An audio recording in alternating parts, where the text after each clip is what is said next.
శ్రీ సత్యసాయి జిల్లా ధర్మవరంలో దుండగులు భారీ చోరీకి పాల్పడ్డారు. పట్టణంలోని ఐడిఎఫ్సి బ్యాంక్ ఏటీఎం కేంద్రంలోని చొరబడిన దొంగలు సినిమా ఫక్కీలో ఏటీఎం మిషన్ ఎత్తుకెళ్లారు. తొలుత మిషన్ పగలగొట్టి నగదు దోచుకెళ్లేందుకు ప్రయత్నించిన దుండగులు అది సాధ్యం కాకపోవడంతో ఏకంగా మిషన్ ఎత్తుకెళ్లిన వైనం చోటు చేసుకుంది. తెల్లవారుజామున జరిగిన ఈ ఘటన స్థానికంగా కలకలం రేపింది. సమాచారం అందుకున్న పోలీసులు క్లూస్ టీంతో దర్యాప్తు ప్రారంభించారు. సీసీటీవీ దృశ్యాల ఆధారంగా నిందితుల కోసం గాలింపు చర్యలు చేపట్టారు.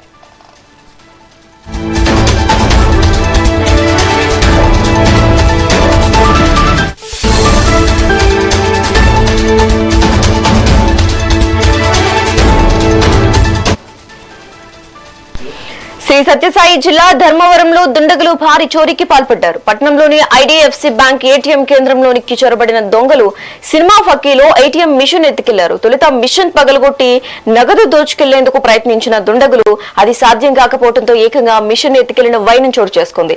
తెల్లవారుజామున జరిగిన ఈ ఘటన స్థానికంగా కలకలం రేపింది. సమాచారం అందుకున్న పోలీసులు క్లూస్ టీం దర్యాప్తు ప్రారంభించారు. సీసీటీవీ దృశ్యాల ఆధారంగా నిందితుల కోసం గాలింపు చర్యలు చేపట్టారు. ఇదే అంశానికి సంబంధించి మోర్ అప్డేట్స్ మా ప్రతినిధి రవితేజ ఫోన్ ద్వారా అందిస్తారు. రవితేజ, ఏదైతే శ్రీ సత్యసాయి జిల్లా ధర్మవరం పట్టణంలో తెల్లవారుజామున జరిగిన ఘటన ఏటీఎం చోరీ ఘటన చోటు చేసుకుంది. పట్టణంలోని ఐడిఎఫ్సి ఫస్ట్ బ్యాంక్ చెందిన ఏటీఎం లో గుర్తు తెలియని దుండగులు తెల్లవారుజామున సుమారు 3 గంటల నుంచి 3:30 మధ్య చొరబడ్డారు. ముందుగా ఏటీఎం మిషన్ పగలగొట్టి అందులోని నగదును దొంగలించేందుకు ప్రయత్నించారు. అయితే అది సఫలం కాకపోవడంతో దుండగులు మరో ప్లాన్ కు మారారు. ఏకంగా ఏటీఎం మిషన్ మొత్తాన్ని కూడా అక్కడి నుంచి ఎత్తుకెళ్లినట్లు స్థానికులు చెబుతున్నారు. ఈ ఘటన ఉదయం వెలుగులోకి రావడంతో చుట్టుపక్కల ప్రజలు భయాందోళనకు గురయ్యారు. సమాచారం అందుకున్న పోలీసులు వెంటనే ఘటనా స్థలాన్ని చేసుకుని పరిశీలన చేపట్టారు. దుండగులు ఏ విధంగా వచ్చారు, ఎలాంటి వాహనాన్ని ఉపయోగించారు, ఏటీఎం మిషన్ ను ఎలా తరలించారు అన్న దానిపైన పోలీసులు సీసీటీవీ ఫుటేజ్ ఆధారంగా విచారణ కొనసాగిస్తున్నారు. ఇదే సమయంలో పాత నేరస్తుల లేదా ప్రొఫెషనల్ గ్యాంగ్ పని అయి ఉండొచ్చనే కోణంలో కూడా పోలీసులు దర్యాప్తు చేస్తున్నారు.